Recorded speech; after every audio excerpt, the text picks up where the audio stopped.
prior to that experience, something I failed to mention is, to learn everything I could about the draft beer and beverage industry, I reached out to one of the local, I would say, masterminds of that world with Dispense, a company called AC Beverage, and I just said, look, I want to learn everything about, how beer gets from the keg to the tap.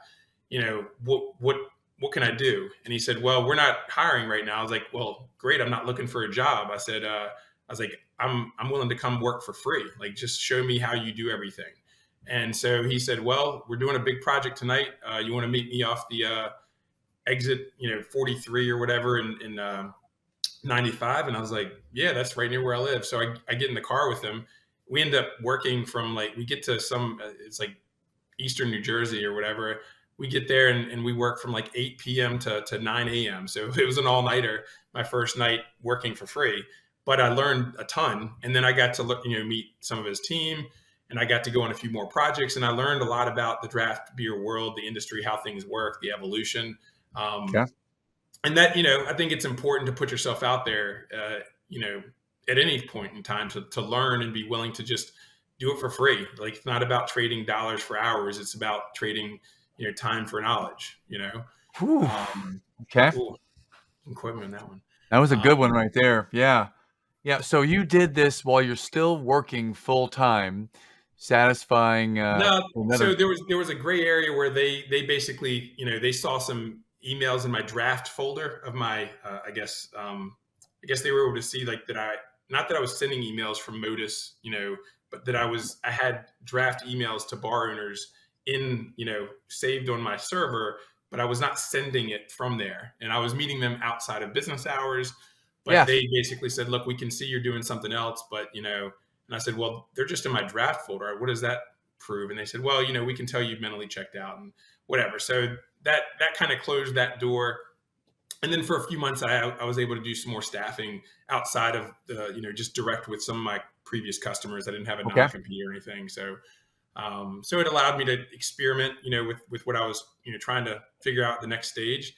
But really, 2000, I would say 9 to 2012, that's when I had partnered with this group out of Ireland. They had these draft tables that they had sold to Diageo and Guinness that were they were self-serve draft tables. And their whole purpose of them in Ireland was that they wanted to convert Heineken drinkers to Carlsberg drinkers, so that on the tables they had a Guinness, which everyone loves, and they had my favorite, Carlsberg, big Guinness guy, and Carlsberg, which is green, same as Heineken, but Ireland, Heineken is their preferred lager if you're in Ireland. So the goal was to get Heineken drinkers to instead of going to the bar and waiting for Heineken, to just pour themselves a Carlsberg and convert some of that loyalty. What I didn't know when I first got engaged with these guys, so it was kind of cool. I reached out to them, pretended like I was an interested bar owner in Pennsylvania, and I said, "Hey, I want to put one of your draft tables in my bar in Pennsylvania. What's the next steps?" And I could tell by the response that they had no idea the regulations that the United States has around self-service drinking. So they responded and said something like, yeah, we've got global approval, or we've got international approval to sell this anywhere. I was like, can you show me a certificate? And they of course didn't have anything. And so I ended up disclosing to them, hey, look, I've been in this self-serve thing for about a year now. I understand the laws that come with doing this. I understand what you need to do. And they said, well, we're looking for someone to run the United States. Would you be willing to come over and meet with our leadership team? So they got me a ticket to Ireland in December of 2009. And I got to fly over to Ireland. I was excited. I was like, I'd never been to Ireland. I got to go there for free. And they took me on a tour of the whole island, showing me some of the pubs that they were in.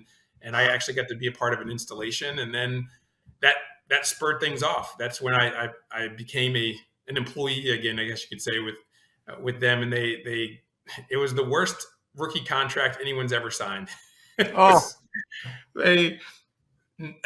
to classify all Irish people as hard negotiators, but and I knew it was a terrible contract. I just said, look, I'm going to prove my worth, and they can't live without me. So the rookie contract I signed was, coming off of Modus, where I was making, mid six figures or whatever. I think it was a $40,000 salary, not terrible, with nothing else except for a 5% of net profits bonus, which, like, we probably weren't going to profit for a few years, but the way they sold it to me was we sold Diageo 3 million euro of these tables, and the population in Ireland is 7 million. So it's roughly half.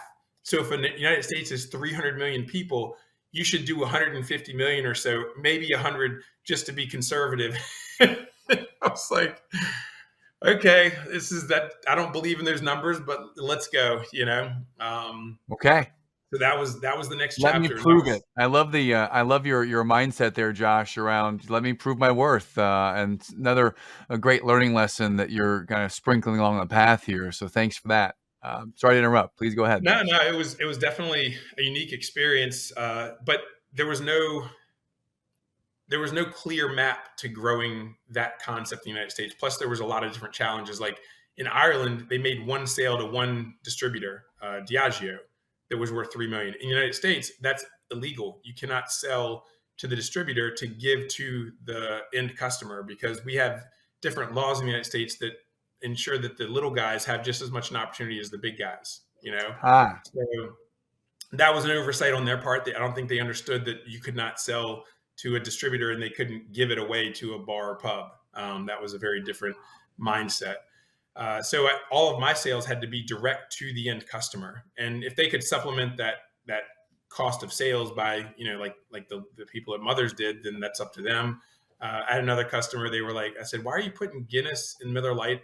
That seems like a weird combo." He said, "Because the Guinness rep is buying a $500 burger every Wednesday, and the Miller Lite rep's buying a $700 burger every Thursday to supplement the cost of the system."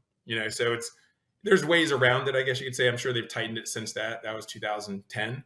But that was a unique experience. Again, I was able to get a business off the ground. And it came with all of its own challenges. Like, because our servers for our email were hosted in Waterford, Ireland, we couldn't get emails past 12 o'clock, because for some reason, every time they'd leave, the servers went down. So I couldn't get or send emails.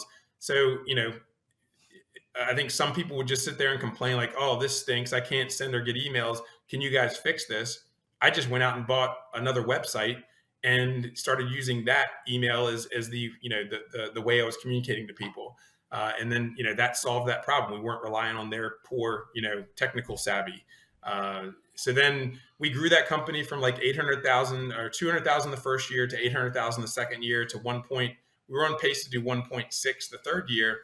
And it was just myself, Declan, my business partner here, and one or two other people. So it was a pretty lean business that we were growing.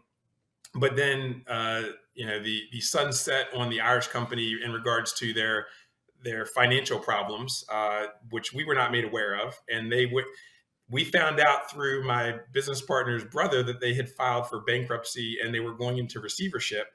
And then they kind of spun it to us like, "Hey, well, why don't you start this new company in the United States and transition?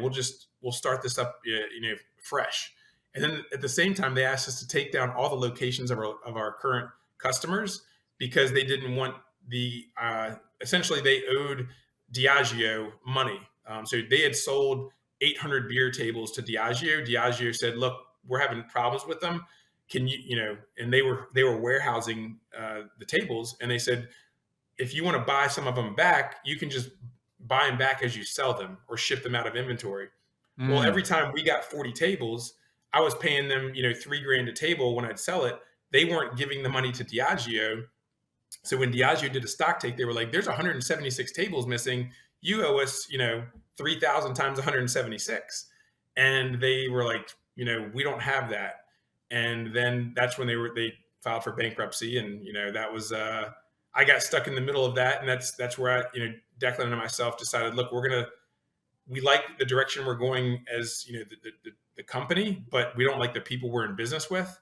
So we ended up starting our own company, which ended up being Innovative Tap Solutions, the parent company for Pour My Beer. So that was scary, to go to start fresh with new knowledge. We built the website, but then that came, the big challenge there was who was our technology provider, because before it was the Irish company, and indirectly there was a company in Austria we've been working with, and so we I would say 2013 14, I talk about stressful kind of you know, lulls. So that was a Okay. lull. So we were excited that we were starting our own company and we were the 100% owners of it, but we didn't have a clear path or a large amount of capital to really help us make it through that, which led to, we took on some not partners, but we started reselling another company's technology in 2013. It's now our competitor, but we sold their first 30 systems. They had built a technology that was self-service, but they had not ever sold it because it was a lawyer and a technical person, so that doesn't typically add up to great marketing or sales. But Declan and I had the sales and the marketing, so we were able to get it on Bar Rescue, and we sold 30 systems. But we realized that we just weren't aligned, morally or technically with them, because they they didn't care about customers the way we did. So we would go out of our way to make sure every customer had an amazing experience. And whenever things went wrong with them, they'd point at us and say, "This is your problem. You fix it." And that came to its boiling point at the end of 2000, or middle of 2014, where there was a customer that had a whole keg leak on their floor like a week before their opening night, and they said, "Look, there's a cracked valve, which is a key component to the system, and we bought it from this company in California." And we said, "Look, the owner said it's going to cost $2,000. Let's just split it." Like, clearly the cracked valve, they showed us a picture of it. And they said, "Well, no, we're not splitting that with you." And at the time, we only had like probably $5,000 in our checking account. So taking $2,000 out of it was going to be very painful, but it was the right thing to do. And I did it. I paid them the $2,000, and I essentially broke up with the company in California and said, "We can't work with you. Like, if you can't care for your customers, like, that's just, and we're out there installing these and supporting them. Like, that's just not a good relationship." So there's a Entrepreneur magazine that listed out the different chapters. So that was chapter 2.